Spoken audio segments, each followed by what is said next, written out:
And now, let's read the starting lineups. And we'll bring you the starting lineups as soon as we get them. Of course, the referees for tonight's game sent down from the main offices of the NC2A are here to make sure this game gets off in a relatively fair fashion. No question about it. I'll bring you the starting lineups for the Hawks out of Holy Names under Omar Sanchez. And one of the things that people may not realize about Omar Sanchez is he was one of the great Hawks players back in the day.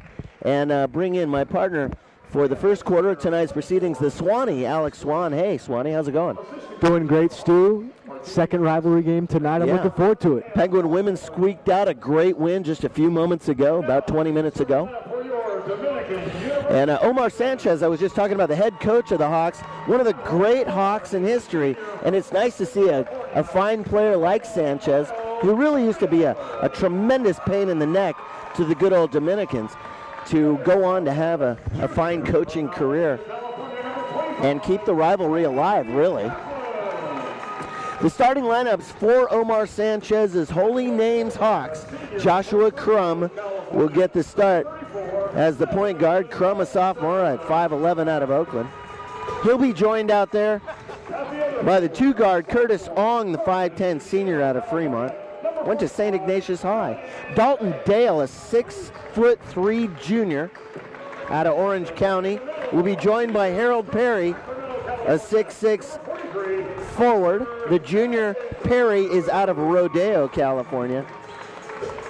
And Terrence Swain, not Terrence Swanee, although the spelling kind of looks like that. Terrence Swain is a 6'7" junior out of Gary, Indiana. Isn't that your hometown, Swanee? Gary, of course, yeah. Gary, Indiana. Yeah, I thought so.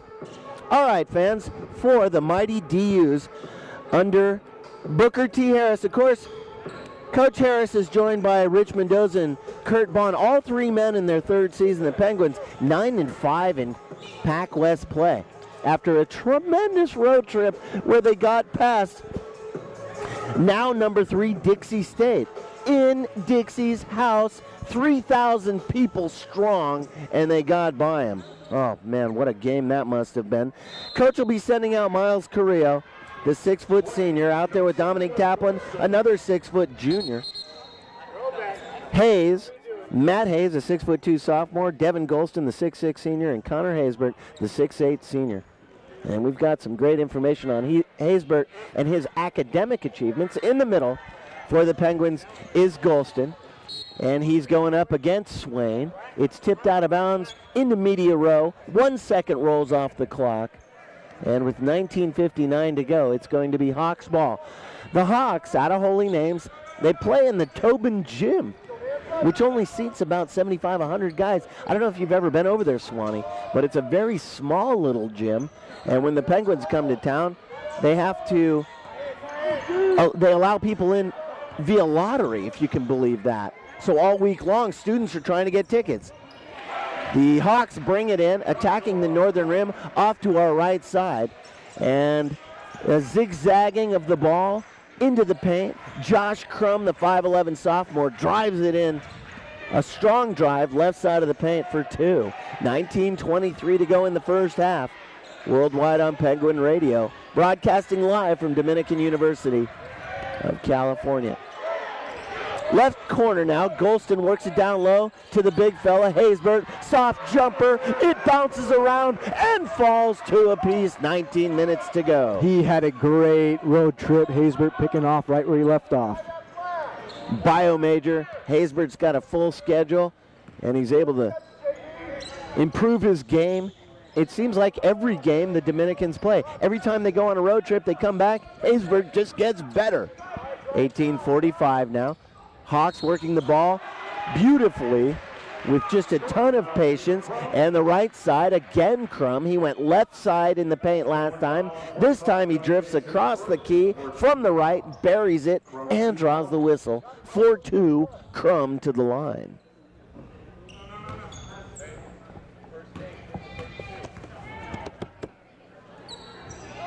Crum, his bread and butter are those free throws. 5-2 Hawks. right in front of us here at the opulent broadcasting area on Media Row, and Dominique Taplin. He gets it off to Miles Carrillo, who's having one of those seasons, fans.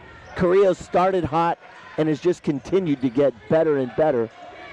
The senior Carrillo. 18-19. Dom takes it in left side, slips a little bit. It was a little bit deep. The putback was a combination of Devin Golston and Connor Haysbert. And even between those two sharpshooters, couldn't get it to go. Crum brings it up himself. It bounces off of his knee into the hands of Golston. Now the Penguins have numbers. Dom had it 5-on-3 as a couple of the Hawks got left in the backcourt. He stutter-stepped and was fouled, and that's one of those good fouls on the part of the Hawks, Swanee, where the Penguins had the numbers, and all the Hawks could do if they had the heads up was foul. They did so, and the Penguins get it back, but it allows the Hawks to reset both squads with one foul. Carrillo with a good head fake out on the right wing, too far out to shoot. 5-2 the Penguins trail, but the D's are attacking off to our left side. Johnny Bates from the right side fires off a three. Can't get it to go. Schoolyard bump play by Carrillo off of the legs of Crum, and it goes out of bounds. That is off the end line. Carrillo was falling out of bounds and had the presence of mind to bounce it out off of the knees of Crum. Didn't hurt Crum. Crum was just in the perfect position for Carrillo to bounce it out off of, and the Penguins get the ball back. He called it schoolyard play at its finest right there. Yeah, it really was. Inbounds Golston. Left corner, Taplin. Top of the key now. Between the circles, they'll reset. Golston's got it after the pass from Carrillo. Haysbert goes in strong from the baseline. And wait a minute. Oh, it was goaltending? Okay, so they credit the basket to Connor Haysbert, and they give the points to the Hawks, which is wrong. That is certainly wrong. It was 5-2. Haysbert got the bucket, and now it's 7-2. How can that be? Okay, now they're changing it. 5-4, fans. Our crack staff here on Media Row got the change. I'm happy to report. Crum's got it left side. Seems like Crum's doing all the work right now as he passes it off to Harold Perry, who drives in very aggressively. Little old Connor Haysbert hits the deck of the chicken wing. He comes up mystified, does Haysbert. I say little old Connor Haysbert, 230 at 6'8". 17:03 to go. So I was only kind of joking. As Haysbert then wants to have a word with the referee, as Haysbert likes to do. He's got a case. He was outside the circle. He looked set. Perry went flying into him. Yeah, you're right. He was outside of the restricted area. Here's Harold Perry from the line. It's a 5-4 game. Check it, make it 6 now that Perry drains the freebie. Haysbert's going to come out between shots, and in for the DUs is Josh Ramirez. Ramirez, a 6'6" freshman out of Chino, down south. Not Chico, which is up north. 17:03. Perry fires off another one. It seems to rest on the rim forever and then falls out in favor of the Dominicans. 2-on-1, Carrillo's able to grab the rebound and get back and bring it up. Now he holds up the hang loose sign as if to call out the play. Omar Sanchez, the head coach for the Hawks, is really screaming at his guys as both squads are working right in front of the Hawks bench. 16:40 to go. The Penguins down by a pair. Golston, left wing with 8 on the shot clock. Now Carrillo has to reset. 5, goes over to the right side, 3, behind the back 2, drains it on the way, and he does drain it. I was going to say an attempted drain. I kind of called it early. Couldn't do it any better than that. Right before the shot clock expired, he was able to lay it in. I felt clairvoyant. I felt it coming. As both squads transition to the other side, Curtis Ong, a 5'10 senior out of Fremont, drains a long 3 from 22. 9-6 the Hawks. Christopher Schwartz Edmiston gets ready to come in for the first time tonight. A terrible pass from Golston from the right wing, intended for Bates under the bucket. Overthrew him. The Hawks get it. Crum drives the other way and dishes off. No look into the corner, but not before he charged one of the DUs. Penguins will get it back. That's the second team foul committed by the Hawks. Out of Holy Names, Oakland, California, the Hawks. And it looks like we have immediate timeout. 15:52 to go. And I'll go to the Swanee for his game assessment thus far. So far, I'm seeing Penguins getting quality shots, definitely dominating the boards. We saw Carrillo once he made that schoolyard play. Haysbert had a couple chances on the glass. And on the other side, Crum, very athletic, Perry, very athletic. But they really drive the ball hard, almost a little out of control. Penguins are doing a good job getting out of that restricted area. Carrillo drew the charge. Haysbert almost had one. That's good help defense so far by DU. You're absolutely right. And with that goaltending call, Haysbert so far, and remember we're just 4:08 into the game, 2 for 2. That's a good sign. You always like to start strong. Gets the confidence going. That's absolutely right. A lot of players, it sets the tone for the rest of the night if they can have a strong beginning. Carrillo 1 for 1. On the other side, Crum 2 for 2. He started strong, 1 from the left, 1 from the right, and of course, Curtis Ong buried that long tray ball. 9-6 fans. The Penguins trail in this one, where on paper the Penguins are favored. Holy Names 4-8 in conference play, while the good old Dominicans are 9-5. But so far, the Penguins trail by 3. Into the corner with a great pass by Dominic Taplin. They get it over to Schwartz Edmiston. Out on the right wing. Here goes Carrillo for 3. Very short. Taken down by Harold Perry. So far, Perry's making a big statement. Ong brings it up against Carrillo. That was some massive defense, but Ong was up to the task. Ong at 5'10", Carrillo the 6-footer. 15:22 to go. And another 3 from the left wing by Perry. So Ong with a tray ball, Perry with a tray ball, and the Penguins are down by 6. Same spot. You got to extend the defense out a little bit farther if you're the Penguins to get a hand out and contest. Edmiston now with 15 minutes exactly in the first half. Has it between the circles. He goes right side to Carrillo. Golston is able to drive the lane from the left side. But Golston didn't have a screen, but one of the Hawks was looking the other direction. Golston was within about 6 inches of him. If the Hawks defenseman had just turned around, he probably could have knocked it out of his hands with an elbow. But as it turned out, he wasn't looking at him, and a very crafty little move there. All comes down to awareness. That's right, by Golston, who has great court awareness. 14:53 to go. And the first free throw by Devin Golston is a little bit short. And the Hawks lineup is 30, Dante Robinson. Back to the bench for the DUs is Ramirez, and back in the game is Connor Haysbert. 14:53, and Golston will have a chance to go again. He's on the line. Bent at the waist. Backspin, perfect. In the game for the Hawks is Carl Dorn, a 5'10 junior out of Sacramento. He went to Florin High School.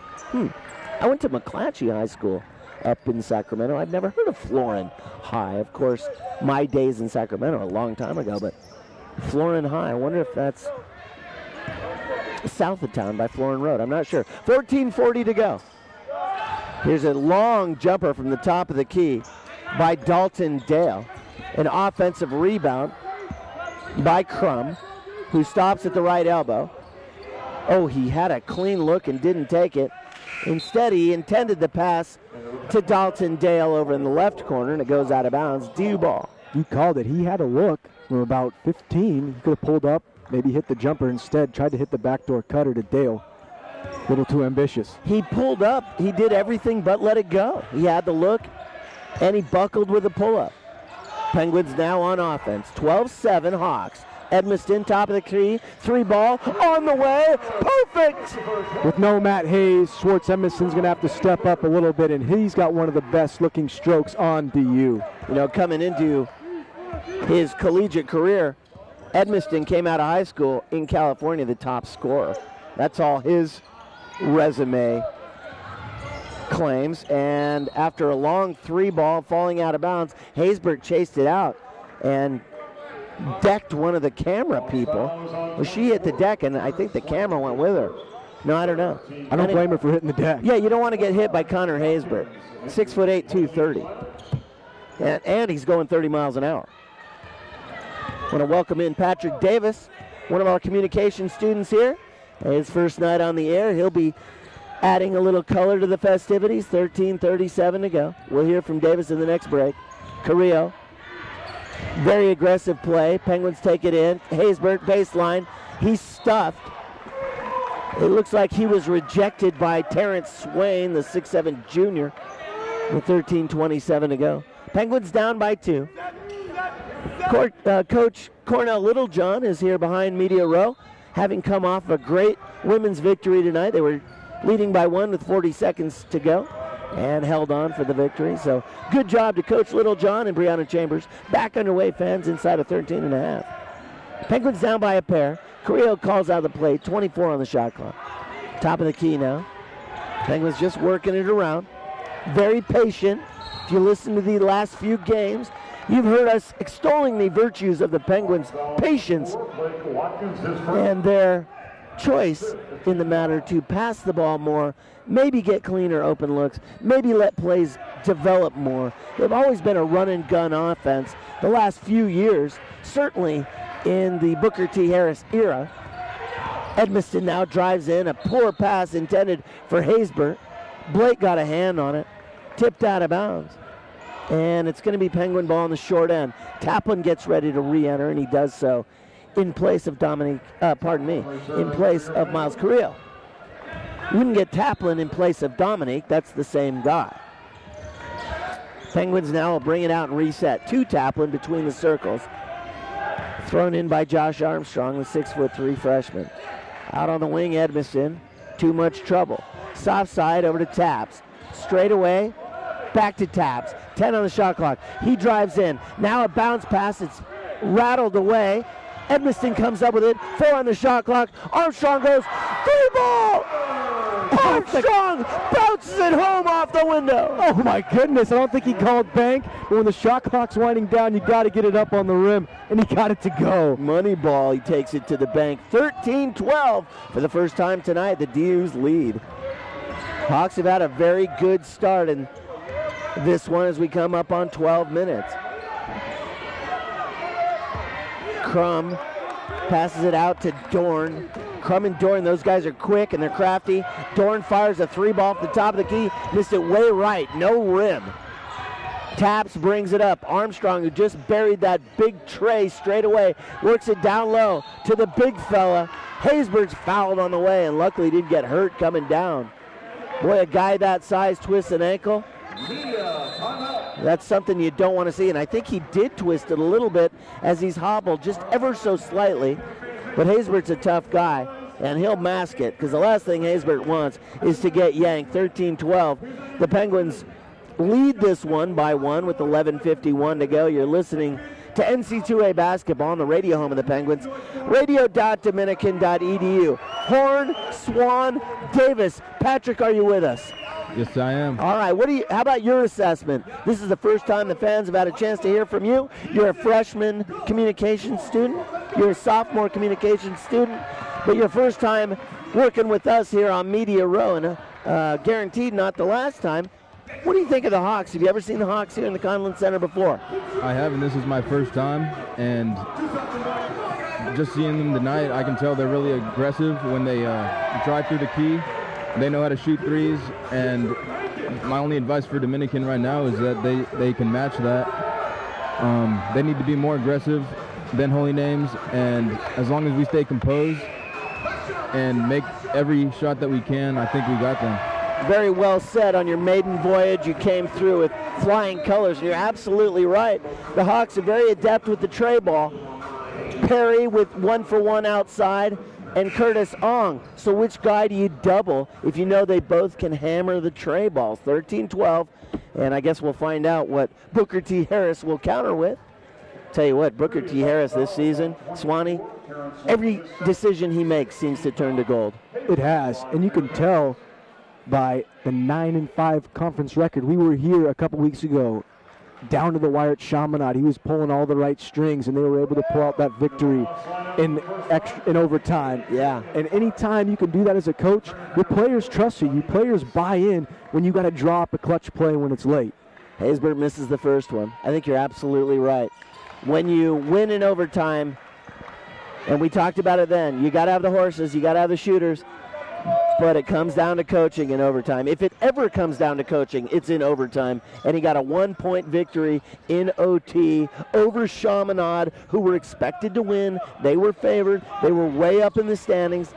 Chaminade, who's done a lot of damage in the NC2A, that was a great win. Classic.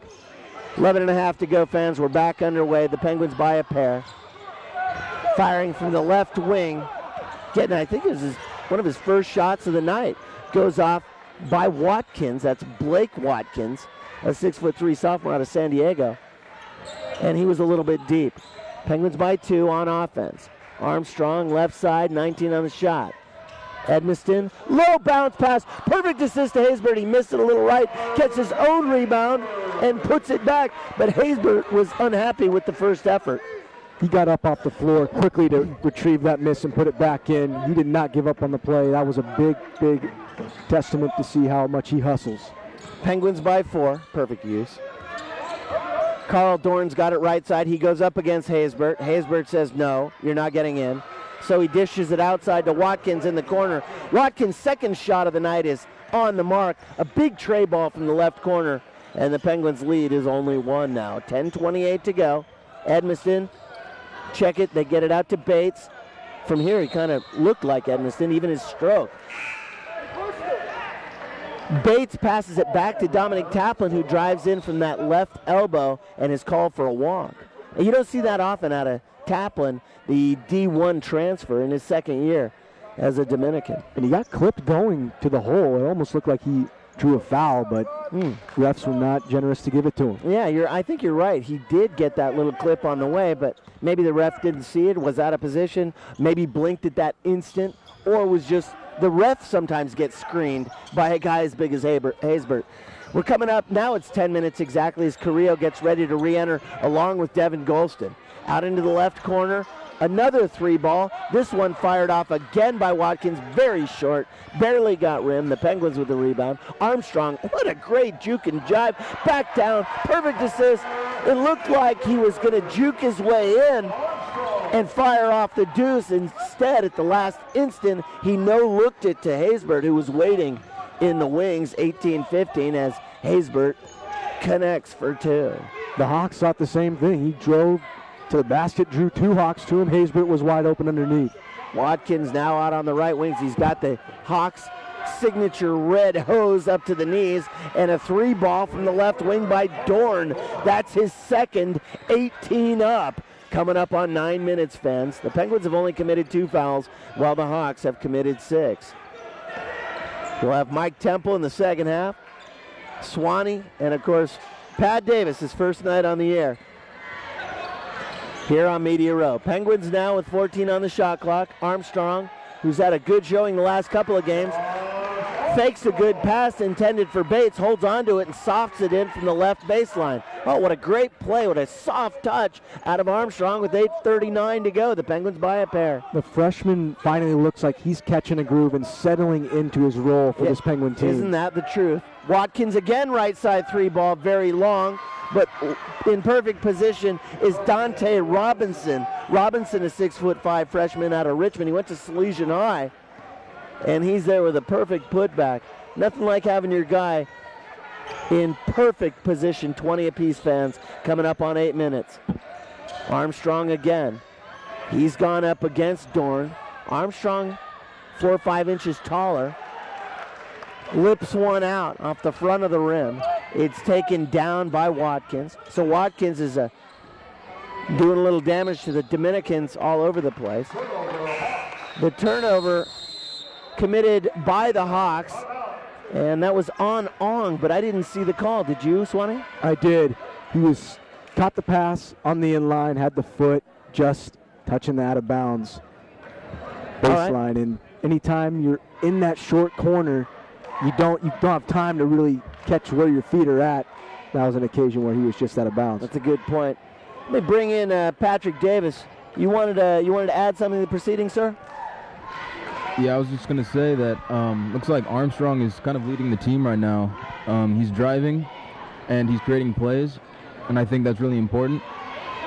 As for Holy Names, we need to stop all the threes that we can because that's really killing us right now. Well, there's two schools of thought on that, and I think you're absolutely right as far as stopping them.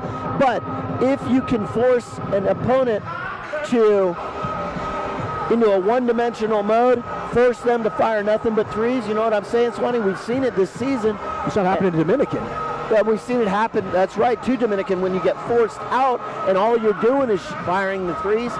Well, you can't live on threes. Exactly. You're just not going to make enough of them when the other team continues to score, the twos with the stops. Stop two. You bury an occasional three, fair enough. But if that's all you've got, I think you're in trouble. So, how much of the resources does Booker T. Harris want to devote to guarding the threes? It's questionable. For one thing, they're doing pretty well with the threes, but in the last 5 minutes, they've got the one. I don't know how much, until they can demonstrate that they can knock them down at will, I'd be reluctant to send too many guys out. Now with the play-by-play, Swanee. We got Armstrong and Carrillo handling the backcourt pressure. Carrillo will set it up top. He's along with Taplin, Bates, Armstrong, and Golston. No Haysbert. 7:35 remaining in this first half. Carrillo has it left southern wing. Has Golston underneath on the smaller Crump. Putback slam by Taplin off the Golston miss. Are you kidding me? There's Taplin with those tremendous hops. We've talked about it the last 3 or 4 games. His ability to jump very high has improved exponentially this year. Crum, great find into the corner for 3. That was Dorn. He missed it. Harold Perry on the offensive glass, and he'll set it up with Dante Robinson, the freshman, who just won Freshman of the Week in the Pac-West Conference. That's huge. And they leave him open. He's in a tee of 3, and he puts it down. You think in the locker room, Booker probably said there's a reason this guy is the player of the week. It's because he can knock down those threes. So just as Pat was saying, we might have to start to consider more their ability to nail those threes. And the Hawks shoot 20 3-point attempts per game, so they like to fire. Carrillo answers for 3 of his own. 25-23. Penguins regain the lead. Here's Dorn trying to come back quickly, stopped by Armstrong. That was a line drive, too. That was, and he hit nothing but net. Yeah. Crum will set it up. He's checked by Taplin. Gets a screen from Dale. Trying to wheel into the key, cut off by Golston. Great defense, shot clock down to 12. Here's Robinson, another 3 from the right wing, doesn't go. High rebound for Golston. Carrillo has it. Knifing his way, coast to coast. Rejected by Robinson from the weak side. Crum the other way. Pace is frenetic, and he loses it out of bounds back over to the Penguins. Oh, my goodness. That was frenetic. It started with Carrillo going coast to coast. You called it. He knifed his way in. I thought he had the cleanest look of all. And who was it? Robinson from the He comes in out of nowhere with a tremendous rejection and really left Carrillo dazed. And they turned it back to the other end. Yeah, check in that. a split second. Thank you, partner. Here's Crum to try to get it in. And his inbounds pass was deflected by Taplin. They'll keep possession under the northern basket. Yeah, Carrillo went down after that rejection and was kind of looking like there were some birds fluttering around his head. He didn't get hurt, but I don't know if he even saw the defender coming in. I don't think he did. Yeah. Here's Crum, finds Ong, swung over to Robinson. He's checked by Haysbert now. Here's Dorn, lob underneath to Perry. It was broken up by Edmiston, but a foul will be called. It's going to go against the Penguins. Omar Sanchez, the head coach of the Hawks, he's really barking out the orders as he brings Ong close in to talk about the next series of plays. And as I mentioned in the pregame, Omar Sanchez was one of the greatest Hawks in history, and now he's the head coach. Of course, we're talking about 10 years ago. But boy, was he a pain in the neck. He'd play that too. He was just one of those players. It doesn't surprise me that he's a head coach. He was that good. That's got to feel good, playing for that collegiate team and coming back as an alumni to coach. Yeah, Sanchez has got to be in a great spot. Here's Crum. He's a good guy, too. Over to Dorn. High post to Perry. He pulls up, rattles out. Carrillo's got the board. 5:28 remaining in this first half. Penguins up by 2, 25-23. They want to post Haysbert. Down on the block. Double team comes and he's fouled. And Robinson slammed the basketball. He's going to get a technical. You can't do that. He bounced the ball about 9 miles in the air in frustration, and you're absolutely right. Immediately called for the tee. That'll be point in possession, and it puts the Penguins in a very good spot. And that's, you can kind of see the lack of composure by Robinson, being only a freshman. Committed that foul, thought he had a steal coming over on the weak side for double team. Immediately slammed that basketball, like you said, 9 miles into the air. Yeah. That's not going to go to rest. On the bounce, he almost hit the ceiling. And, you know, in frustration, you just can't show it. We see it all the time in professional sports, mostly in professional football, when the game becomes so intense that the guys just, they know it's going to cost them 15 yards, and they just can't hold themselves back. The emotions are running so high, and that's what happened to Robinson. He's going to check out as Carrillo hits the first of 2 free throws on the technical. Carrillo's 73% shooter, so Booker's going to put him out there. Wise move as he nets both. And that's 73%, having thrown up a ton of them. He shot 84 so far this season. That's third on the team in number, but the highest percentage of those high number shooters. Haysbert will go to the line because not only was that a team foul, that was also an additional personal foul and team foul with the technical foul going against Robinson. Haysbert was at the line for a one-on-one and he couldn't make it. The lead will stay a 3-point advantage for DU as they will pressure in the backcourt. And just so that the fans know, Matt Hayes, who's not playing tonight, he's not suited, has 140 3-point attempts. He only has 57 free throws. Well, I was really going to impress you with something there, Swanee, but it turned out not to be so great. Julian Clark, who checked in for Robinson, turns and fires a jumper from the free throw line. He got the friendly roll. It's 27-25 as the scoreboard added an additional point for the Penguins. Here's Carrillo, kicks out, Golson, left corner 3, it's long, and an offensive board by Haysbert, and he's going to be whistled for the foul as he pushed off on Clark down low. And I don't know if you've been noticing this, but Clark and Haysbert got a little something going back and forth. Clark's really smiling at him every time Haysbert gets in there and posts him up. Clark is listed at 6'7", and his weight is not here, but Haysbert's 6'8" with 230, as I mentioned earlier.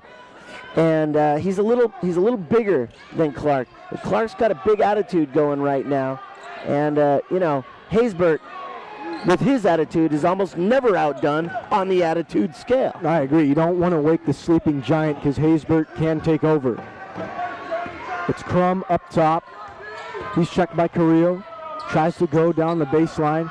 Opposite wing now. It's Dorn. Crossover, fires a jumper. It's long. Tipped up. Ong and Golston battle for the rebound, and Golston's going to win that battle just about every time. Taplin has it, front court. Tough off-balance shot. Off the window, doesn't go. Perry rips down the rebound. Quickly into the front court, it's Dorn. And he carried. Got a little ahead of himself. Great defense by Carrillo to stop the ball.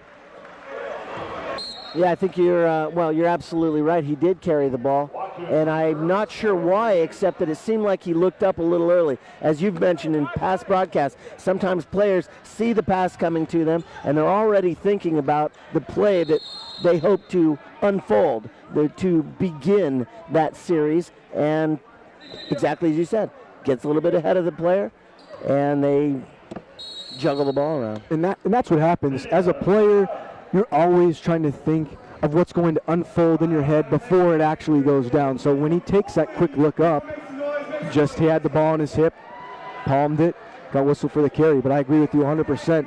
Media timeout, 27-25. Penguins hold a 2-point lead, 3:56 left. You're listening to radio.dominican.edu, home of the Penguins. And so far, Stu, Holy Names has been able to hang in with DU. Yeah, you're not kidding. And as mentioned, on paper, the Penguins are favored. That is Holy Names 4-8 in conference. They are 5-15 overall.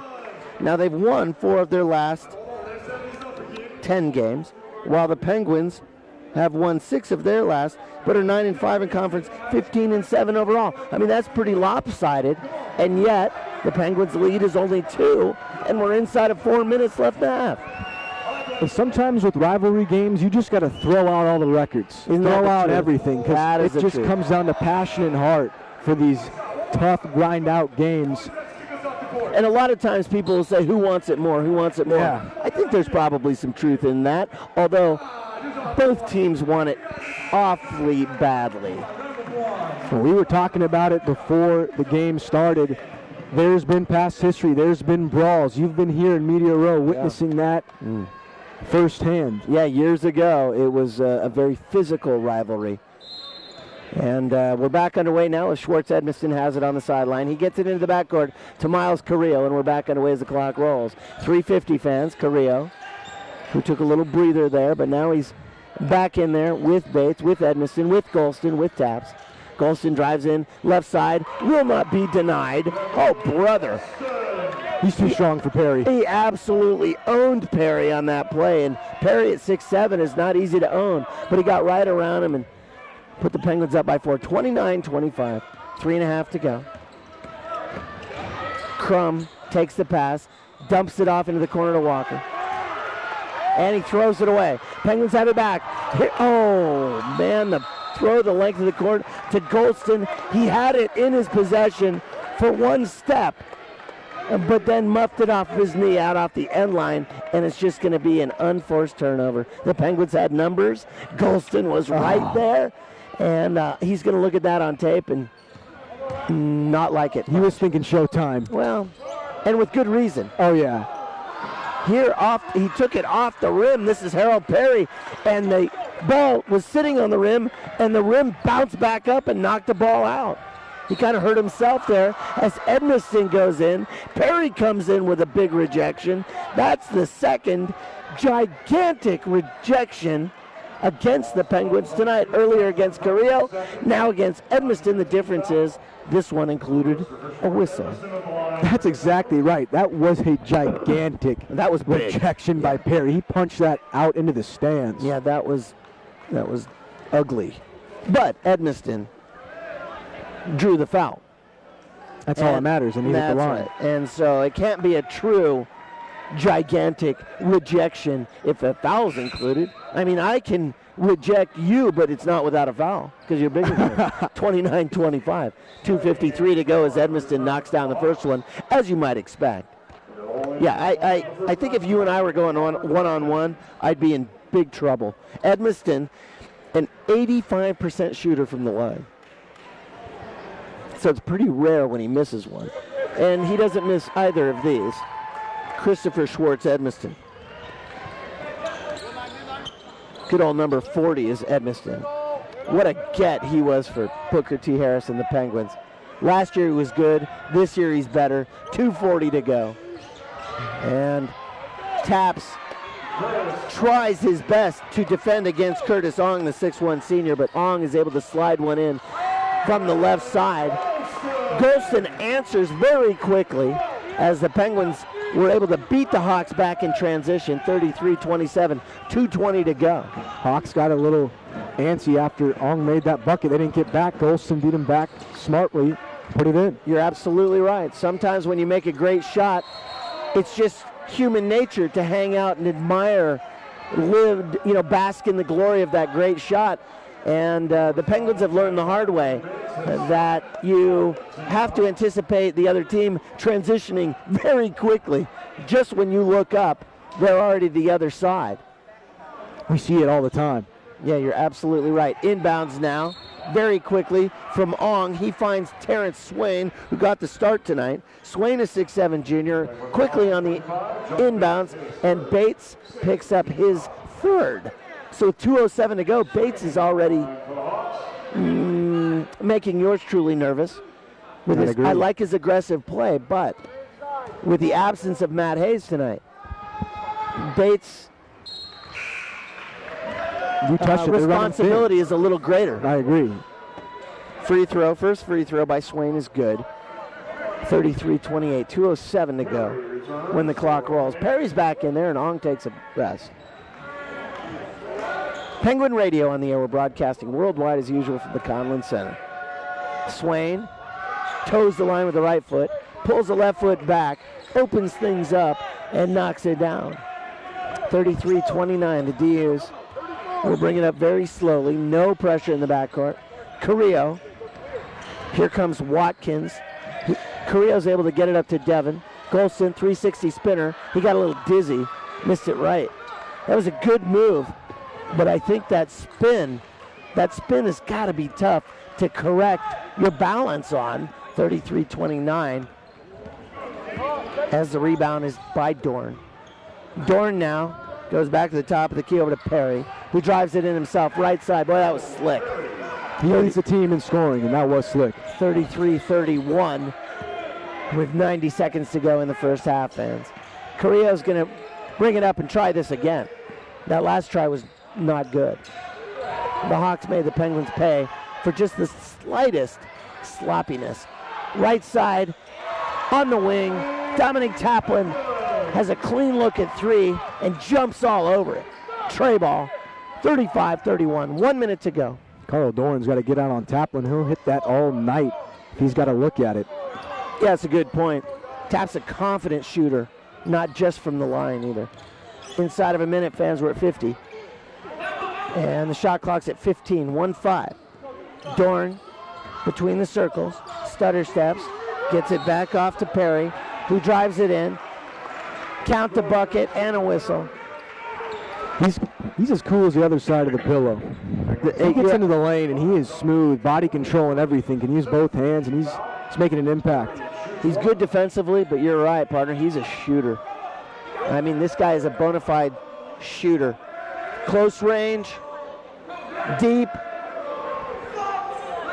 He's a guy you want to have the ball. Oh, yeah. You want to get it into his hands as often as possible, and if he's being doubled, get it to Dorn. And if Dorn's in trouble, get it to Crum. So the Hawks have options. Yeah, they're deep. And if Crum's in trouble, get it to Swain. I mean, these guys are deep. 35-33. 42 seconds to go. Perry to the line. Harold Perry Jr., the 6'7 junior. He's a junior and he's a junior. And he makes them both. Penguins by 1. 35-34. Penguins on offense now. Armstrong. Nowhere to go with it. Gets it back up to the top of the key to Carrillo. 20 on the shot clock, 27 overhead. Taplin with that 3 in his pocket from just a moment ago. He's pushed out between the circles by Robert Rendon, a 6'2" senior out of Bakersfield. 6 on the shot clock. Carrillo wants to get the last one off, 10 overhead. He goes left side, heaves it out, draws the whistle. Sanchez hates it. And it was a charge. No, you're right, it was a walk on Miles Carrillo. 7.9 seconds to go, fans. Well, that didn't work. 2 of the last 3 plays, the Penguins have looked a little sloppy. Of course, the one in the middle was Taplin with the big 3. Perry Jr. brings it up, and yeah, he spooned it across the middle. He did it a couple times. I thought he got away with one, and then he did it again. I think he got away with the first one, but you can't keep doing it right in the face of the ref. Penguins got a shot. 4.1, and Booker T. Harris wants to try and set up a play. I love that. I love this timeout by Booker T. Harris. You got one in your back pocket. You might as well use it. You got 4.1 seconds left. That's at least 3 dribbles. No, I think get a good shot. You're right. 4.1 seconds. Plenty of time for the Penguins to set a play and have a backup plan. Really, they can bring it up, look one way. If it's not clear, go the other way. Somebody get a shot off. A 3-pointer right here would put the Penguins up by 4. That would be big. Either way, the D's are not going to allow the Hawks to get one more shot off. That's good. Take that lead into half, but this would be a huge momentum builder if they can find a way to get a bucket. Even 2 here would be nice. Oh, yeah. Penguins will take anything right now. Here we go, fans. 4.1 seconds to go. It's 8:22 in California. Inbounds. Carrillo's got it 3. Across the middle, 2. Right side behind the back. 1 second. Carrillo, 3 ball on the way. Oh, just off the front rim. He had a clean look. But he did have Dalton Dale, the 6'3" junior, plastered to him. So Carrillo got the shot off, was unable to convert. But as we suspected, the Penguins go into the clubhouse up by 1, Swanee. Got to be happy. If you're Booker T. Harris, the team played well, especially the second part of that first half. They're only up 1. I think once you see this Dominican squad start to really click, they can pull away from the Holy Names Hawks. But if you let the Hawks hang in, it's a rivalry game. They're going to be fighting until the very end. You're right. And if they're in it, down by a basket or 2 with under 5 minutes to play, it's going to be just like what we saw against the women's earlier. Yeah, you're absolutely right, and I am happy to report, fans, that Brianna Chambers and Coach Cornell Littlejohn were able to take the Penguin women into the victory lane tonight with a great win over the Lady Hawks. The Penguins led by 1 with 40 seconds to go and were able to hold on. You get into a game like that, I believe it's coaching.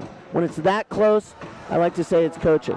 If the Penguins had lost, I don't know who I'd blame it on. But since the Penguins won, the Penguin women, I like to give Brianna Chambers, in her 7th season, props. And just like that 1-point overtime victory against Chaminade, I like to give Booker T. Harris and props and say a win like that is coaching. And it was nice to watch the women win tonight. You know, they had a lot of confidence. They did. Penguin men in the first half here, very confident. But the Penguin women early in the season, I think they lacked that confidence. And the last few games, they've really got their swag going. You hit it, and you can tell. They're starting to get out in passing lanes, steal, chest bump, hip bump when they're coming over into the huddle. They're high-fiving. The morale is up, and it's good. They're winning games. They're got a shot to make the Pac West tournament in Point Loma when this is all said and done. And the women we're talking about. Yeah, the women. Yeah. And earlier in the year, when they were dropping games, it is a little discouraging. But once you hit your stride, everything changes. And you've seen that for this Coach Chambers Lady Penguins. Yeah, I'm looking at the standings right now, fans. And after that win tonight, the Penguin women improved to 6-9. And names went to 5-8. So they really just switched places in the standings. And that's, in a rivalry scenario, that's an awful nice thing. If you're a Penguin fan, you like beating Chaminade, you like beating BYU Hawaii, but you love getting past the Hawks for the obvious reasons. The same way the Raiders like to get past Kansas City. The same way that the Giants like to get past the Dodgers when they can. Dreaded Dodgers. It's the same thing. And like you said, on paper means nothing in a rivalry game that's this intense, because you just throw all the stats out and you let these guys go at it 100%. And sometimes those are the most fun games there are. Oh, usually, always, and that's the beauty of it. That's the beauty of rivalries. When this schedule came out, you know Coach Booker T. Harris and Coach Chambers circled this game. You're right. On First February thing they 15th. do. Yeah, first thing they do. We got to have this one. Yeah, as they go. It's good for recruiting and everything. That's right. You go to one of the Hawks coming, and when are we going there? And those are the games. And all the rest are very important. But that one has a little something on it. A little cinnamon sprinkled on it. 11 minutes to go in halftime. Swanee will be back in about 10 minutes to bring you the stats from the first half. You are listening to Penguin Basketball on the radio home of the Penguins, radio.dominican.edu. Please stay with us through these messages. Hello, folks. Welcome to tonight's broadcast here in San Rafael. Mike Temple, Alex Swan, Patrick Davis, Stuart Horn, the whole crew is here at Media Row. Excited for the second half to get ready to rumble. 1 minute, 25 seconds left until that happens. Dominican up right now, 35-34, looking to build on that 4-game win streak that they have going on right now. Only one loss in the Collins Center, a bunch of good numbers that the Penguins hope to continue here tonight against the Hawks. Some stats, updates. Leading scorer for Holy Names right now is Harold Perry, who was their leading scorer coming into the game. He's doing that right now with 9 points, 3 rebounds. And for Dominican, it's been spread around pretty decently, but the leading scorer right now is Connor Haysbert. He got going early with 9 points, 3 rebounds. they've been the two main players. It's been Perry versus Haysbert down low. It's been a good matchup to watch. We kind of expected that. Haysbert's been on fire at Point Loma and at Dixie, continuing that hot streak here in the Conlon Center. And it's no surprise Harold Perry is starting to go off. He is a specimen. He's long. He's not as tall nearly as Kevin Durant. He's got the build like that. He's got the sweet jumper, and he can get to the lane and finish with both hands. Contain Harold Perry. That's got to be big, and you got to step out, get a hand up on the outside. Don't let the Hawks get these open looks at threes. And it seems like every game here in the Collins Center goes down to the last couple of possessions. It looks like it's going to go the same way here tonight. 7 seconds until this second half gets ready to rumble. Mike Temple, Alex Swan, Patrick Davis will be here with you for the rest of the second half. Stay tuned. Radio.dominican.edu. Coach Booker T. Harris sending out his lineup of Schwartz, Evanston, Carrillo, Taplin, Haysbert, and Golson. Matt Hayes, of course, not playing today, and we just got an update that he has the flu and will be out for this whole game. Wanted to make sure we got that breaking news towards you. Carrillo brings it up, gets it inside to Golson. Golson gets trapped, kicks it out, swung around the perimeter. Schwartz Evanston on the right wing. Now up top to Taplin. Again, swung around the perimeter, now to the left corner, Golson.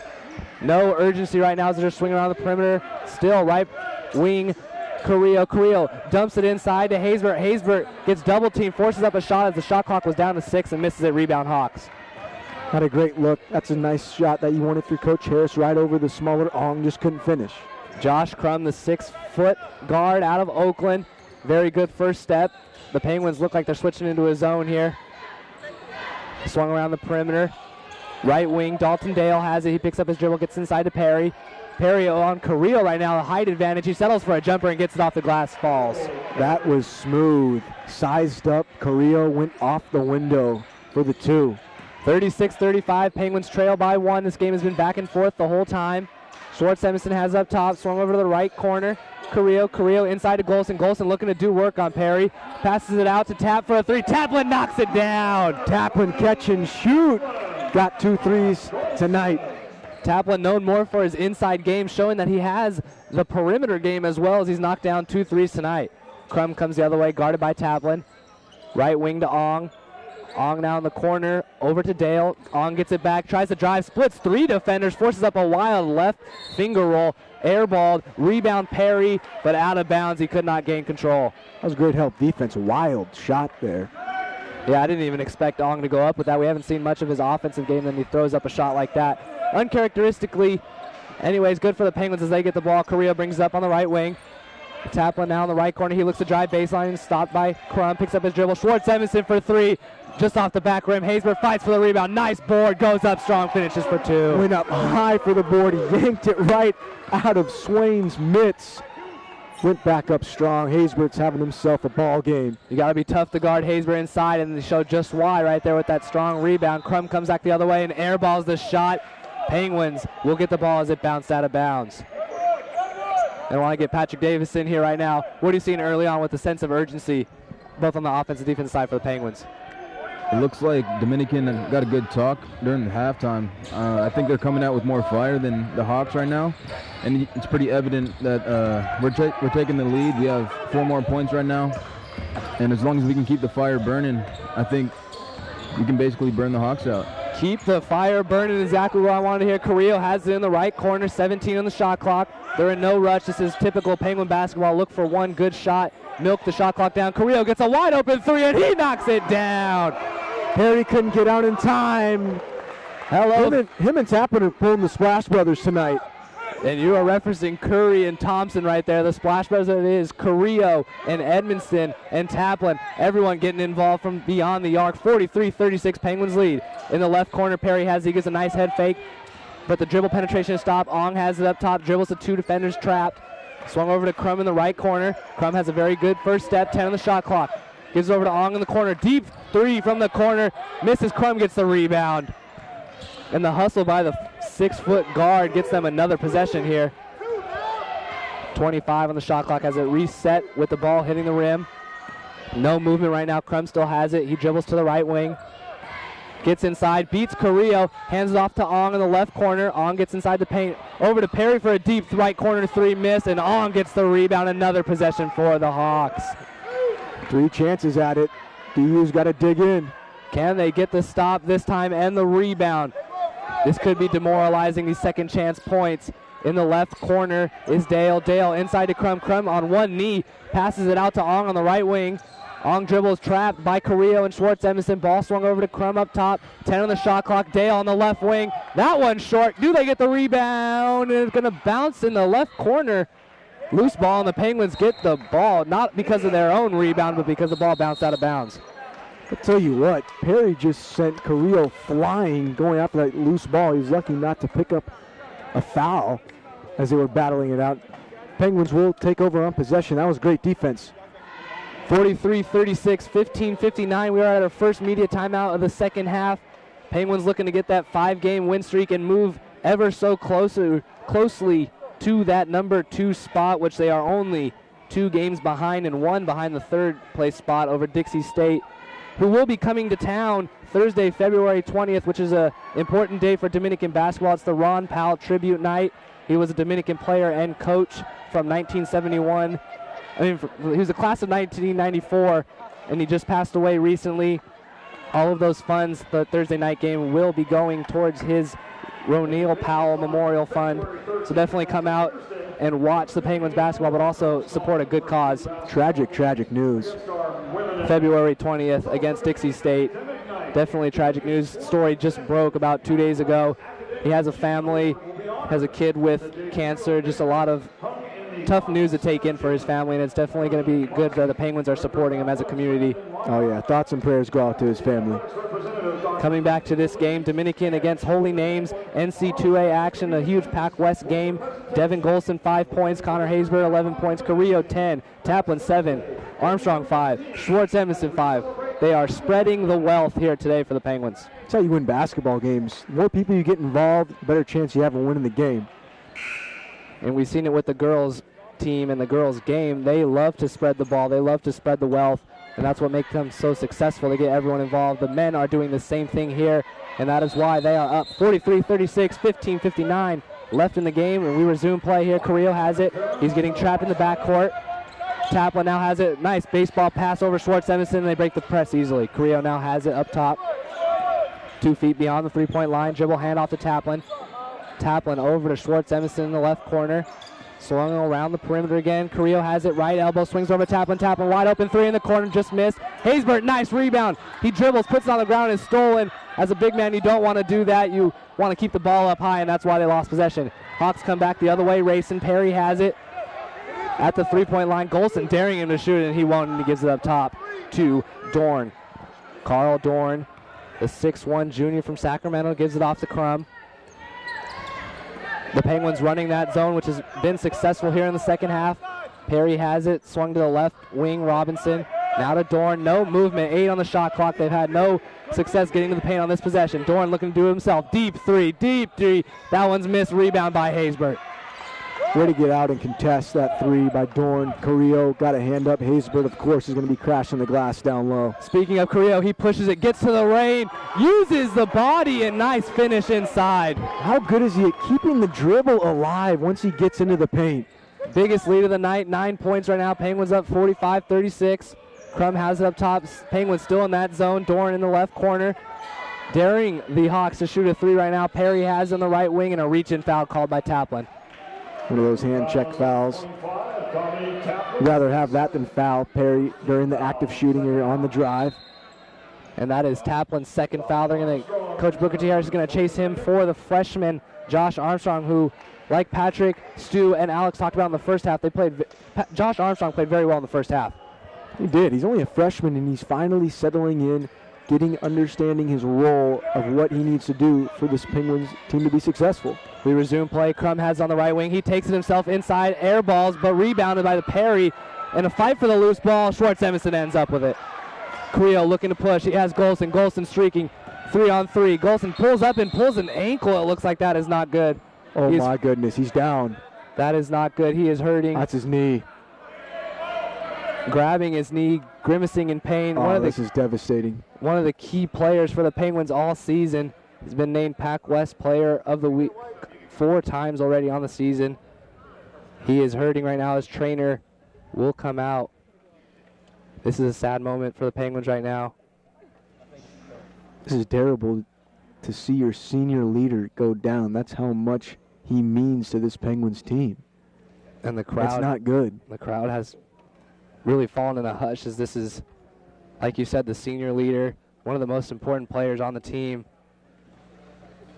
He's going to get helped up. Let's see if he can walk off under his own strength. Now they're going to get players to help him up here.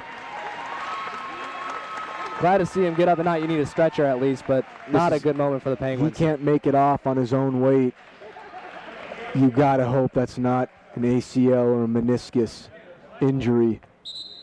But he's going to, I can tell you right now, we're not going to be seeing Golston tonight, but we really, really wish him well, that he can recover quickly and that it's not as bad as we think.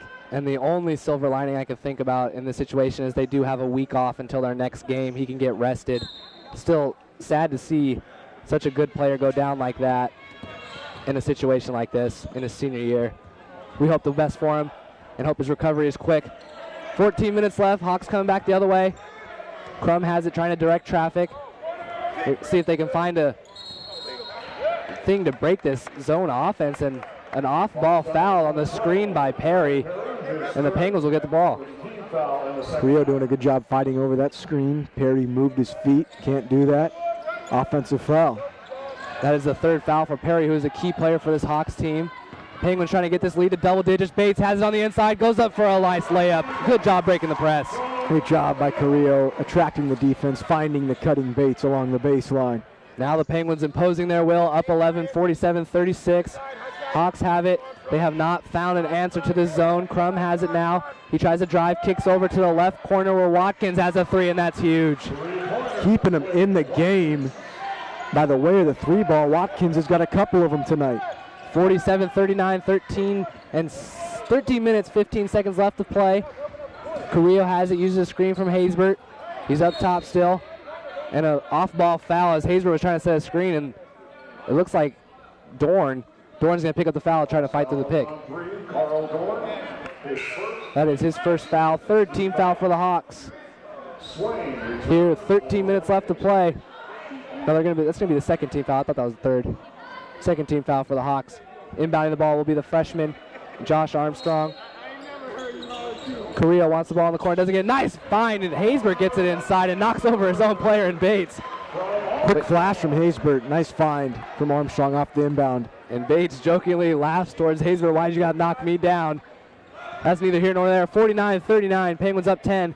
Crum has it, gives over to Watkins in the right corner. Watkins drives, and Schwartz Evanston cannot move his feet quick enough. He's going to pick up a foul. Both teams now have two team fouls. That's Schwartz Evanston's second personal foul, and Taplin's going to come in and get Carrillo. 49-39, 12:51 left in this second half. Watkins inbounds, it gets to the Dorn. Penguins switch to man-to-man. Crum has on the left wing. Now they're going to go fall back in the zone. That was a confusing look. Dorn for three. He misses. Taplin and Haysbert sky for the rebound, but they knock it out. Someone's got to call my own team, or so I don't know what the kind of communication they use, but they knock it out, and the Hawks will keep the ball. Haysbert and Taplin both got a piece of it. That's how much hops Taplin has. Yeah, Taplin can jump out of this building, and he showed it earlier on the putback slam. On the inbounds play, Crum has it up top. Shot clock does reset, so we're at 27 seconds. Dorn on the right wing. Uses a pick, gives over to Crum. Crum on the left elbow. His shot off the right rim. Haysbert skies for the board. Taplin looks to push, and his throw is underthrown. Bates fights for it, though, and keeps the ball with the Penguins. Good hustle by Johnny Bates. Armstrong has it on the right wing. Now gives it off to Taplin. Taplin looking to operate as Crum is pressuring him all the way back, almost past half court. Armstrong over to Schwartz Evanston in the right wing. Now up top to Tap.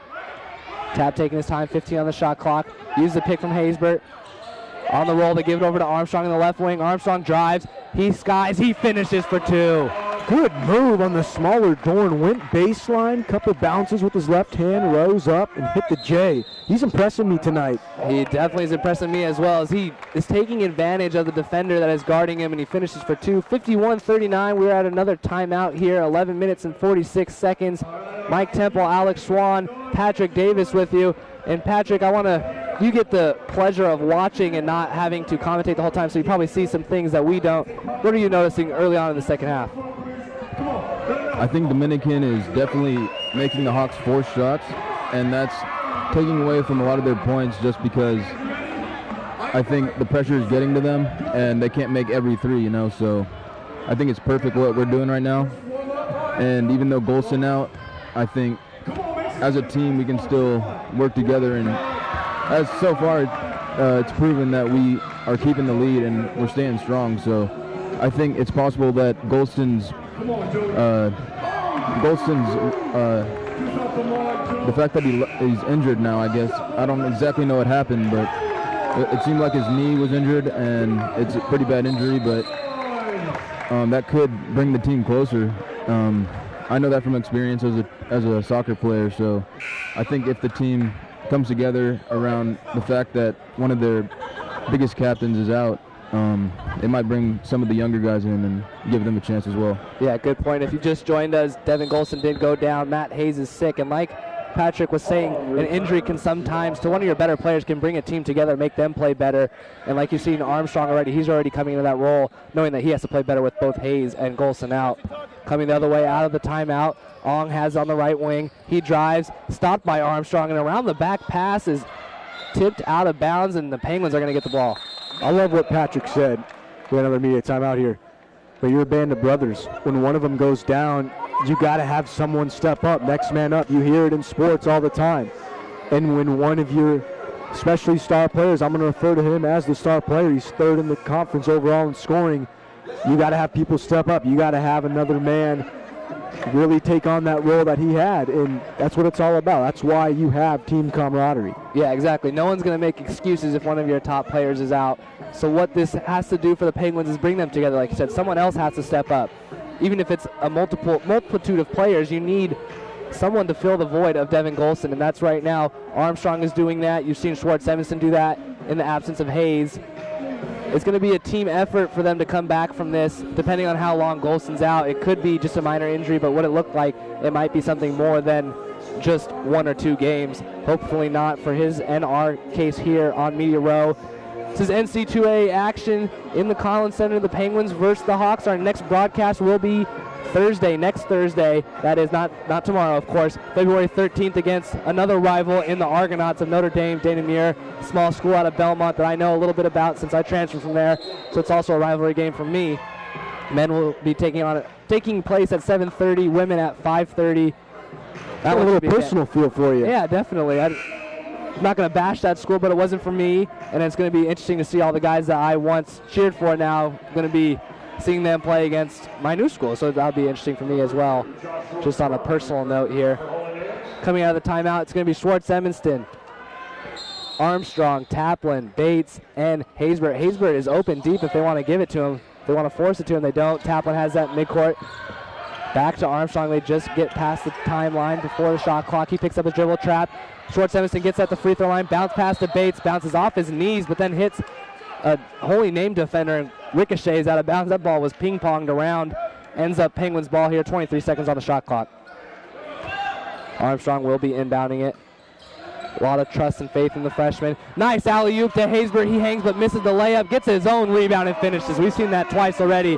The tenacity inside by Haysbert to get the rebound, even if he misses and finishes for 2. It's a well-drawn-up play. Haysbert sets a screen, then he gets an immediate down screen to free him up for that little curl.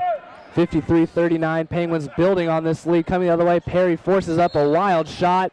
Ball goes out of bounds. Penguins ball. We're starting to see the Penguins really clamp down on holy names. It was only a 1-point game at half.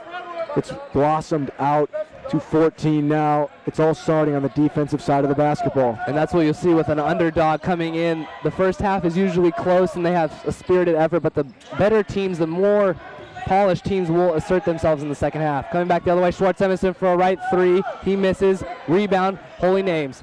This time they're looking to push, get some quick offense. Crum has it. He's driving, goes all the way to the rack. No one stops the ball, misses the layup. And hanging for a rebound was Doran, the guard, and he gets fouled on the offensive board. Him skying in there. It's only 5'10" from Sacramento. He's got some risers as well. Yeah, they list him as 6'1", but he's definitely not 6'1". Like you said, he's 5'10", and that's being generous. You know how rosters will always add 2 to 3 inches at the least.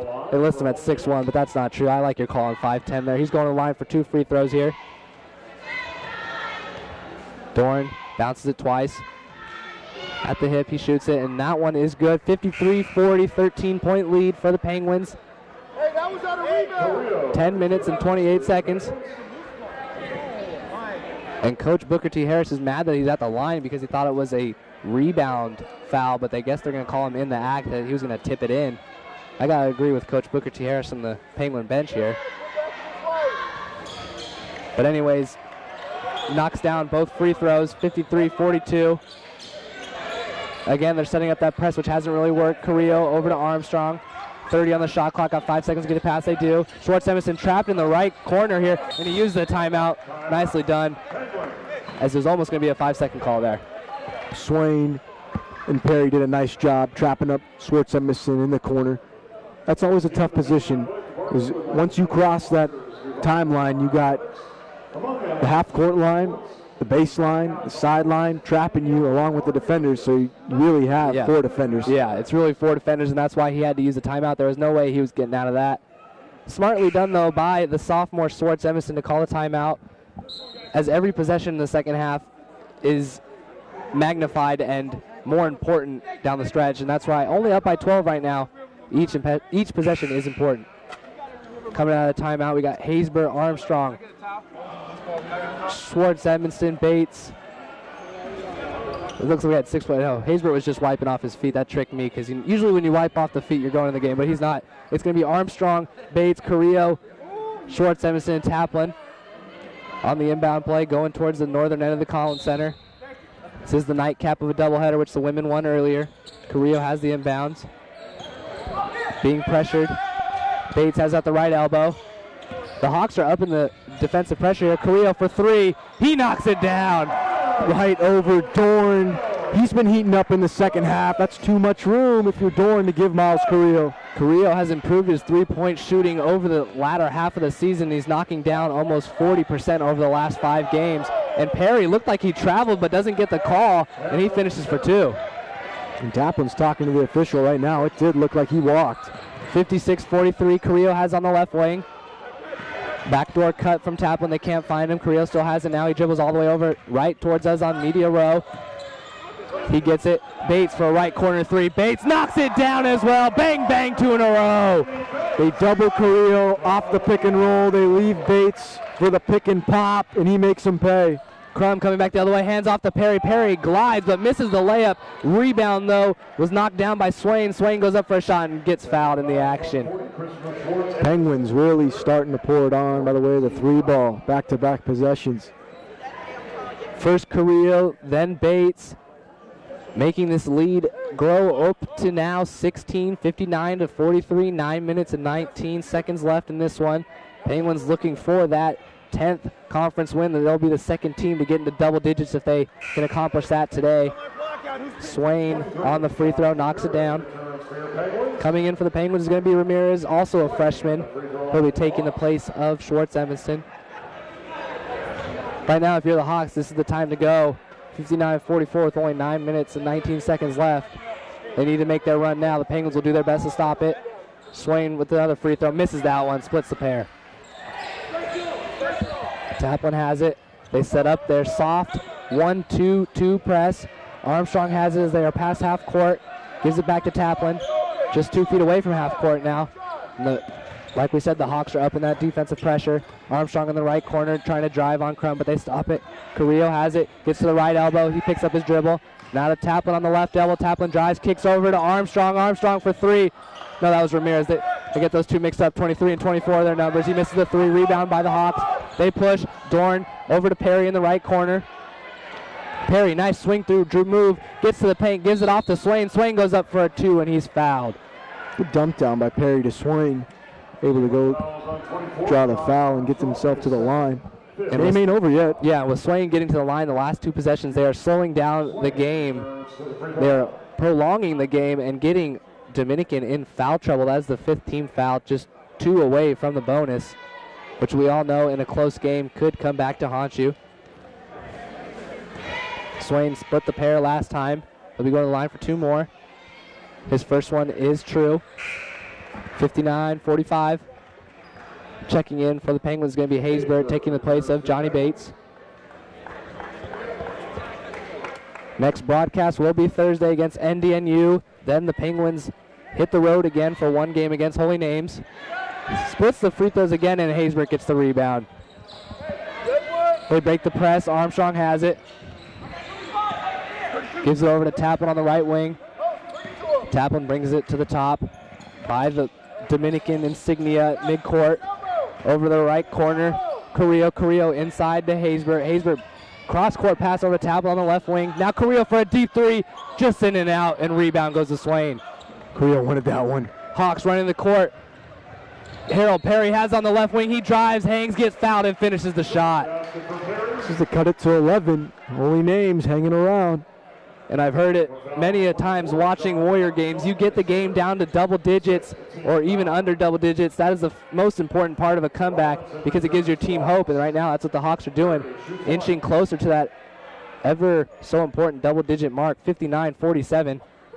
And one more thing was Harold Perry ran the court like a demon right there, like Tasmanian devil, able to get to the line, but did not finish the three-point play. Free throw knocked out.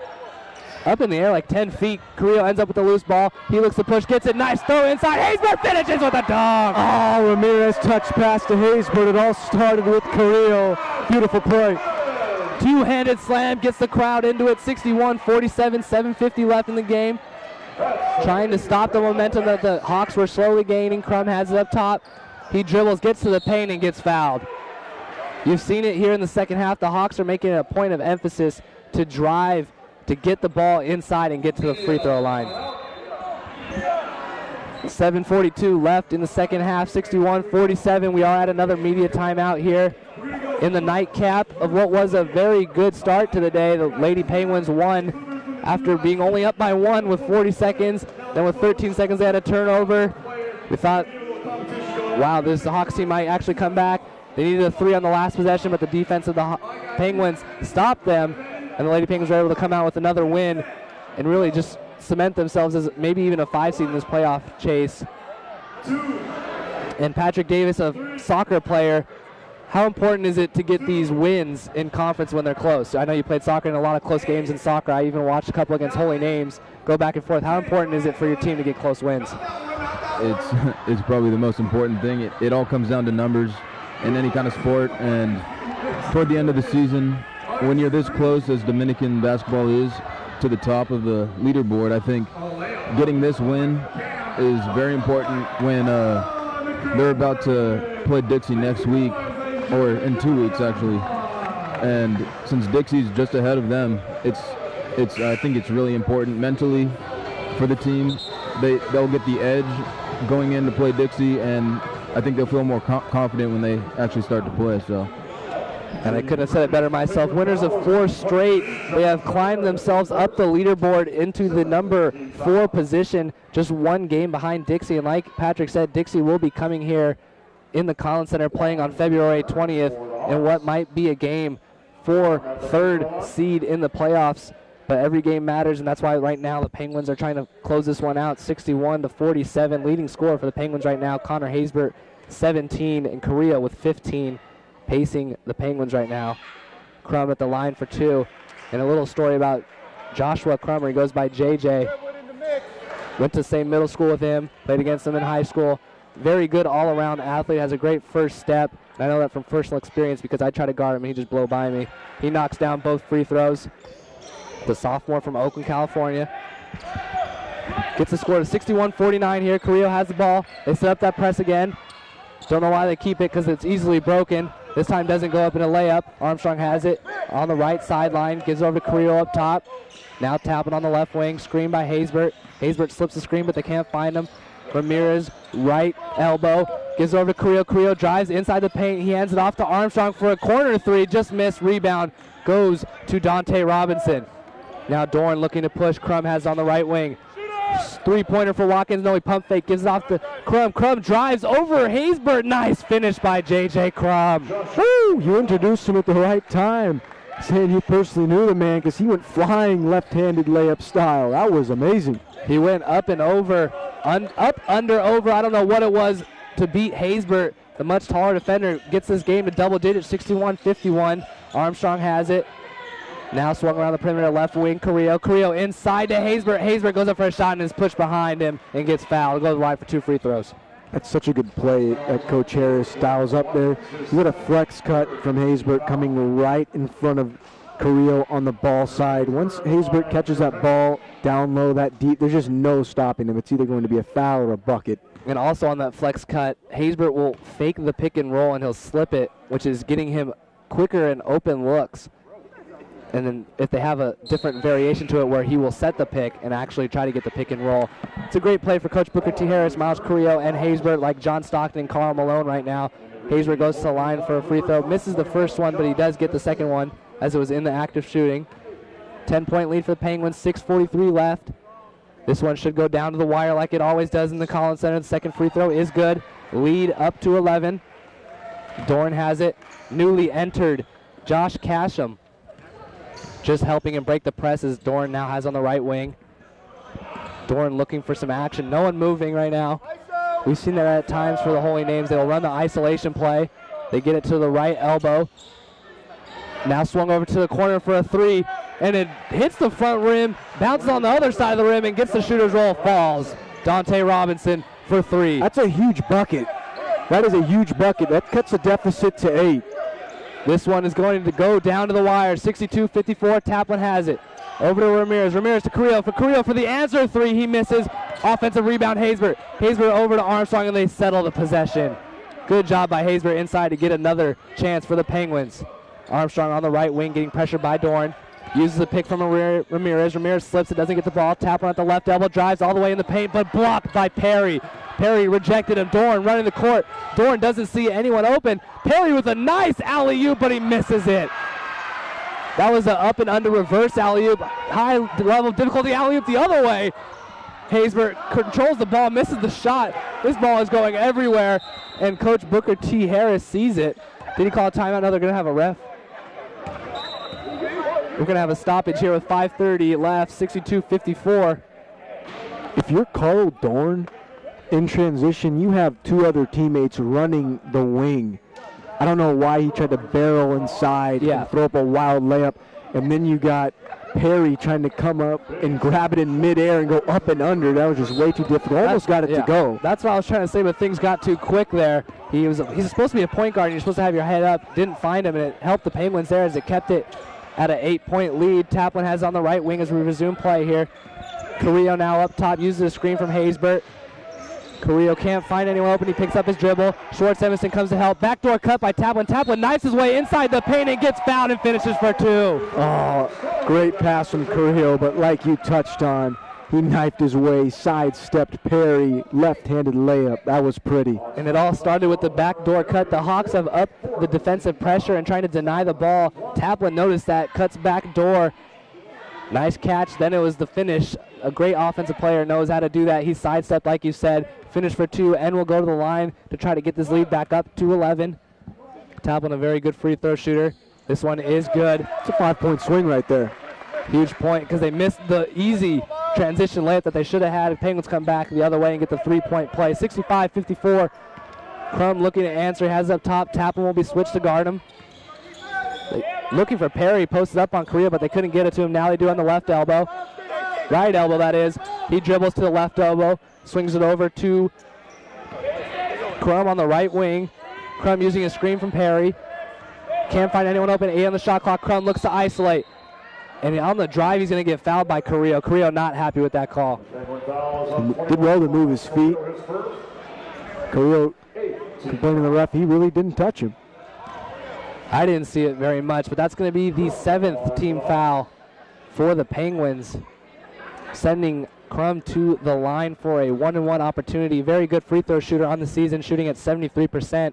Knocked down both of them just about 2 minutes ago. 65-54, looking to cut this lead into single digits on this trip. And the Hawks, our rival, like we've touched on all broadcasts, have kept this game close. No game is played on paper, but on paper you think that this game would be a blowout. Not today. 65-55 as he knocked down the first one. He's sporting the nice pink shoes. Second free throw, also knocked down. Both hit nothing but net. 65-56 lead. Down to 9. Taplin has it as they break the press easily. Pass half court, double team. Carrillo has it. He gets all the way to the paint, decides to take it back out and chew some clock. Smart play by the senior. Carrillo now has it up top. Gives it off to Taplin. Carrillo gets it back inside to Haysbert. Haysbert over to Bates for a three from the right wing. He airballs it, but rebound Schwartz Evanston. Shot clock doesn't reset. Carrillo gets a wide open three, and he knocks it down.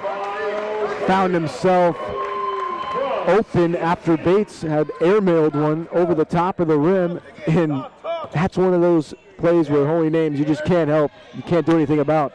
68-56. Crum comes back the other way. A reverse layup high off the glass knocks it down. 68-58. 3 minutes, 55 seconds left in this game. It's going to be close. An errant pass stolen by Robinson to last week's Defensive Player of the Week. And coach is going to call a timeout. This game is hanging on a limb right now. It's closer than the score suggests. 68-58. 3 minutes and 50 seconds left. You never know what's going to happen in a rivalry game. We've talked about in the women's game. Some crazy things happened in that one, but the ladies were able to prevail. I'm expecting the same thing from this one. Plenty of time left, just under 4 minutes. With the pressure that Holy Names is starting to turn up, getting Robinson back into the game, you got to be careful if you're DU. Sometimes you get a little lackadaisical when you're up by double digits. It happens in the second half. We talked about it happens in professional sports too. It happens when you're out playing one-on-one with your buddy. If you got them up big, you tend to relax. DU's got to clamp down and finish strong. And that is why so many runs are seen in collegiate games and also professional games. Teams do get lackadaisical, like you said, and that is why the lead is down to 10 with Holy Names having the ball as coach took a timeout there to regather his team. Ong will be inbounding it on the southern end sideline. Kassam has it off the inbounds play up top. Gives over to Crum on the left wing. Crum has had a great second half. He's trying to operate on Taplin. Taplin playing great defense. Crum brings it back out. 40 feet from the basket. Gives it over to the left wing, Dalton Dale. Crum gets it back on the right elbow. 15 on the shot clock. Crum looks to isolate himself again. High off the glass. This one doesn't fall. Fight for the rebound off Haysbert. Hawks will keep the ball. Didn't hit the rim though, so shot clock will stay at 10 seconds. As we have a media timeout, 68-58, 3 minutes and 28 seconds left. And we do have Patrick Davis on the call with us alongside Swanee and myself, Mike Temple. And I don't know if you've been to too many games this year. I know this is your second game just helping us broadcast, but what have you seen from Miles Carrillo? He's been a senior leader and he's been clutch in the second half, is what we saw from that three-pointer. I agree completely. He's been draining threes all night. He's been stepping up as a senior player as well. Especially with Golston out, I think he's been a great role model for the team. I want to ask you something real quick. You got a love for basketball. You have to. What's the background? What's your background with it, with the sport? I played pretty much every sport as a kid, but basketball, baseball, and soccer were my main three. And in middle school, I decided to end my career in basketball, but I still play as a hobby with my friends and all that, so it's still a part of me. How competitive for you, Patrick, is open gym? I know some open gyms I've been to, it can get pretty heated. I haven't been to one here yet, but I know back at my former college, open gym is almost as competitive as I remember playing in high school. Oh, definitely. I haven't gotten a chance to actually come to the Dominican Open gyms this year, but last year was really fun. I actually got to play with Taplin and Golston a little bit, so that was pretty fun too. Nice, get to Awesome see them. experience. Yeah, get to see them even closer than we do here at Media Row. You get to be guarding them even. That's a nice insight from Patrick Davis. We are back here, 3 minutes and 28 seconds left in this one. 68-58, but this game will go down to the end, as it always does in the Collins Center. 10 seconds left in the shot clock. Crum trying to find someone on the inbound. He does in the left corner is Kassam. Now up top to Ong, 7 on the shot clock, 5. He tries to use a screen, forces up a lefty, 3. Off the rim, rebound, bounces away, but Carrillo ends up with it. Carrillo looking to push. He has Haysbert around the back pass, but Haysbert smartly decides to bring it back out. They didn't have the numbers. That was well defended too by Dale. Carrillo tried to pull a Steve Nash around the back pass. That one wasn't as crisp. Taplin has on the left wing, 17 on the shot clock. They are looking to milk the shot clock on every possession now. Carrillo has on the right wing, 10 on the shot clock, 2:50 left in the game. Uses a Haysbert screen. Carrillo picks up his dribble, 30 feet from the basket, gives over to Taplin, 4 on the shot clock. Bates for a 3, just in and out. Rebound is on the ball. No one grabs it, and it's going to end up going out of bounds. Hawks will get the ball. Haysbert trying to battle for that one underneath. And they're going to call a foul on Haysbert. Fouls on 43. I'm skeptical of that call. I don't know where the foul happened there. Haysbert's thinking the same thing as he's giving the ref a mouthful here. That's a big foul because they'll be going to the line, and that's the 9th team foul, making the next one a double bonus, guaranteeing 2 free throws. 68, 58, 241. Not only is it a big foul for the team foul reason, but it stops the clock and gives them an opportunity to chip away at the lead without time rolling off the clock. They're going to foul, White. They're going to foul. Going up for a free throw is Dalton Dale. His free throw is good. Just like the ladies team, the men's Hawks team are very good from the line. We've seen nothing other than that here today. Shooting a little over 73% on this game. Dale for the second free throw, knocks that one down. 68-60, lead down to 8. 2:41 left in this one. Hawks aren't going away. And we Gotta wouldn't be strong with the basketball. Yeah, we wouldn't expect them to go away as this is a rivalry game for the Penguins. They break the press. Schwartz Emerson has it on the right wing. In no rush, they pull it back out. Schwartz Emerson doing a majority of the ball handling on this possession, gets it to Taplin on the left wing. Now Carrillo, the senior leader who's clutch, Mr. Iceman, gives over to Bates. In the right corner now, Schwartz Emerson has it back to Carrillo. Carrillo uses the Taplin pick, but nice dribble defense by Ong. He gets to the paint instead, finishes off the glass for 2. Carrillo, once again, huge in the second half. Leaning to his left, able to get it off the glass and in. Tough shot. Big basket to get the lead back to 10. Ong looks to push, and he's going to get offensive foul as he dipped the shoulder trying to run over Carrillo and Haysbert. He's going to get called for a foul, and Penguins will end up with the ball. 2 minutes and 3 seconds left, 10-point lead. It may seem big, but you never know what's going to happen here. We've seen a lot of wacky things just this year in the Collins Center, so I wouldn't count my eggs just yet. They break the press easily. Taplin has it, gives it to Haysbert. Haysbert goes up for a dunk, but he lays it up instead. Finishes for 2, 72-60. They broke that press with ease. Scored with 31 seconds left on the shot clock. Crum has it. They need to operate quickly with only 1:47 seconds left. He knows that, and he gets to the line. A really off-balance shot. Didn't see the foul, but they're going to call it on Carrillo. 10th team foul. Carrillo not happy with the refs. Again, he's given them an earful. The refs have heard a lot in the second half, both from Haysbert and Carrillo. Crum forced up a wild shot and gets rewarded for it. He'll be going to the line for another 2 free throws. 72-60, 1 minute and 45 seconds left here at Penguin Radio. radio.dominican.edu. First free throw is knocked down. Make sure you stay tuned for our next broadcast, February 13th against Notre Dame Dannemere, which is academic night. Expect all students and fans out here for that one in another rivalry game. Second free throw from Crum, knocked down, 72-62, 10-point lead. They break the press easily again. Schwartz Emerson has it. They're in no rush. They get trapped in the corner. Schwartz Emerson swings over cross court to Taplin drives to the paint, and he finishes for 2. Oh, he split Dorn and Perry in midair, able to lay it in. He's so smooth when he's in the air with his body. Crum coming back the other way. He drives to the paint again, and he finishes off the glass for 2. Crum trying to do it all himself right now, keeping the team within 10. Carrillo breaks the press. Bates, nice pump fake to get the guy in the air, and misses the layup, but Haysbert finishes after he gets the putback.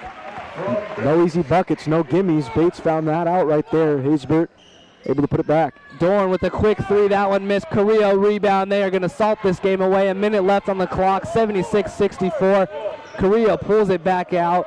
The Penguins look like they will be moving to 10-5 in conference play. Huge wins to get to double digits here with 5 in a row. 10-1 in the conference play after this game. At home. 10-1 in the Collins Center. Let me make that correct for you. After this win here, 38 seconds left on the clock, 9 on the shot clock. Schwartz Emerson picks up his dribble. He passes to Taplin, knocked out of bounds by Holy Names. Ball will stay with the Penguins, 6 on the shot clock. And the coach kicks the ball as it rolled towards him. Coach for Holy Names kicks the ball. Looks like he can make a good soccer player. Patrick will know a little bit about that. Not me, on the other hand. Ball inbounded as it's a wild throw, stole by Dante Robinson. He drives, gets fouled by Haysbert. He'll be going live for 2. I just want to talk about Crum cupped that ball and threw it down off that miss. Just for the heck of it, the whistle had already gone, but my oh my. Him and Taplin both. They got athleticism. It's been fun to watch them. Yeah, and you wouldn't expect it out of the guards, especially with their height. But kids nowadays, and you see it in high school games, they got bounce. That's really unbelievable, even at the guard position. Everyone wants to be that player who can dunk and who can slam it down. And you're seeing that through high school games that I watch. Kids just want to dunk, and they're really being able to now, as they're training, doing a lot of plyometrics, a lot of block jumps to get that stamina from the legs and that power from the legs to jump and dunk. You hit it, partner. And when these coaches go out and recruit, a lot of these good high school guards can dunk. Even if they're sub 6 feet, they can get up. And that is true right now. 76-64. Penguins going to win this one as there's only 31 seconds left. Next broadcast is Thursday, February 13th against NDNU. Then they will hit the road to play one game in Oakland against this Holy Names team, and then come back to the Collins Center for their last 2 home games. Each game important, as the Penguins will move to 10-5 in conference, only 1 game behind Dixie State, who they just beat last game, and who will be coming to the Collins Center on the 20th. What's that going to be like? Oh. Dixie State in here coming for revenge. Dixie has been ranked in the top 20 all season. They just fell out because of the Penguin loss. You know they're going to want revenge. They lost on their home court for the first time this year. That's going to be a dandy coming in here. That could be battle for number 3, the number 3 seed. And it will be the battle for number 3 seed. And I saw on the website that the Penguins are suggesting a blackout for that game, so everyone wear black if you're coming out to that one. Should be a great atmosphere both for the players and fans. They split the free throws, 76-65. Penguins break the press. Taplin is trapped on the left corner. Bad ball handling, but he gets fouled as he tried to do a swing through with the ball. He'll be going to the line for a 1-and-1. No, it's going to be the 6th team foul. 20 seconds left.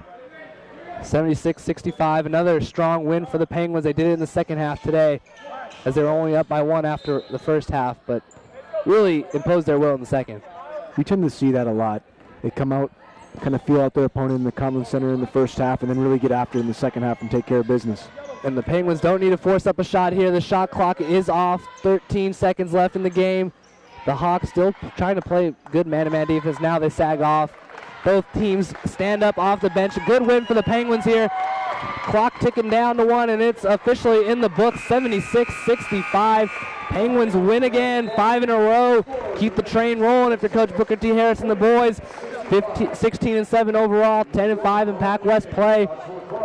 And it's going to be huge getting that week of rest coming against Notre Dame next week, another rival. Great win. Take away everything from that. They played a great game, especially against a rival. I just want to hope that Devin Golston is okay. That's going to be the key if they can make a run late for the Pac West Tournament Championship.